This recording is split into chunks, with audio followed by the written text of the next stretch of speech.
So I came back home, no one cares about me. So I don't give a fuck. I'll stop this. That's how I'll stop this. I don't want to be living in this shit forever. That's not for real.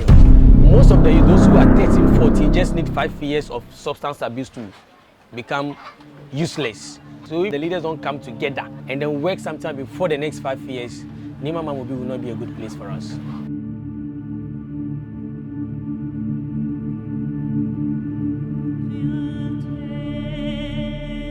Nima Mamobi, which lies right within the heart of Accra, the capital of Ghana, is considered the largest and one of the oldest Zongo communities in Ghana, with origins dating as far back as 1836.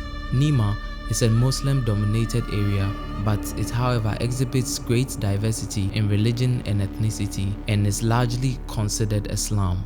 Even though the use of drugs is not a new phenomenon within the country, unemployment and unstable family systems is contributing to the alarming rise in substance abuse within Nima. When we were kids, the only thing the adults smoked was marijuana, weed. Guys who are matured enough, like they are old enough. A circle of guys maybe sitting at a certain smoking or something. They are old guys. But right now, you go into our communities, you find like 13, 12-year-old guys grouped together. And that is what they do. And they don't even smoke marijuana. What they are smoking is far worse than marijuana. You have a 15-year-old, 20-year-old boy becoming a father. So a boy is a father. A girl who is 18 years, 20 years is a mother. That girl, that boy, that needs guidance. They themselves need some parents to guide them. They have children. That is how come you see a 13-year-old boy smoking. Because that boy's father needs some parenting. Somebody too, it may be that he needed a certain help from parents or from those whom he thought could help him. And because he did not get that help, he decided to join any group of people because he thinks he has lost hope. After speaking with some members of the municipal assembly, we met with some teens who are involved in some form of substance abuse to find out what the causes are. The reasons these kids are on the streets are quite similar. Tuka, as he is called in the trenches, along with his street brothers Pushais and MCM, gave us some insight into how they got My dad passed away since I was 3 years old. So I went to school at boarding, Upper East. So I finished JSS, then came back home straight. So I came back home, no one cares about me. So Me, I was 4 years old and my mom passed away in front of me because of land issue. There's no job. If someone can wake up from 6 to 6 without doing anything, and someone wakes up from 6 and has a job, he has to go to and close at 5, like the normal work time that people know, from 8 to 5. The person won't have time for substance. You can be with your nigga, the following day you wake up to hear he has gone mad because you don't know what to do. No job, no food, no anybody to help him or somebody to hear him out. So they move to drugs sometimes. So the drugs lead them to madness. It is about survival. You get it? So most of the things have to do with a skill training where the person will be able to have something in hand to be able to do for himself. But if you look at our community, the community is such that when someone completes JSS and the person is left to his feet to fend for himself, if you are calling for such person to give the person a skill training which will take a year, 2 or 3 years, how will the person survive? You get it? So the youth prefer something that they can readily do and then be able to get an income. You get it, for survival. So you see, we are looking at it like in the one direction, that the punitive aspect of it. but we're not looking at the other alternative that we can present to the people that can make the people change. Okay. We are just pretending. We know why people, almost all the people that do those drugs at young age, don't have the life that they were born into is not easy. And so sometimes you don't even blame them that much. Mostly all the leaders we interviewed, whether civil or religious, acknowledged there was an alarming drug problem within the community, which was directly linked to its economic woes. For Tuka and his brothers, the leaders are distant. The leaders, they don't give a about that.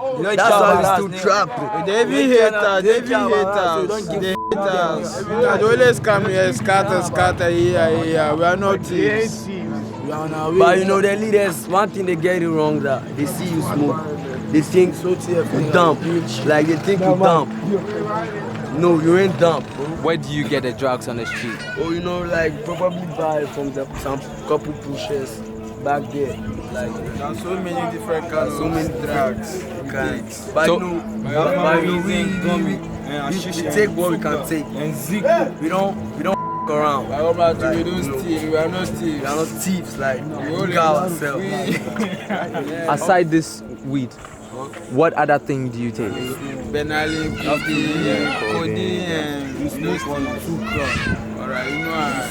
How much does it cost to get the Benalin?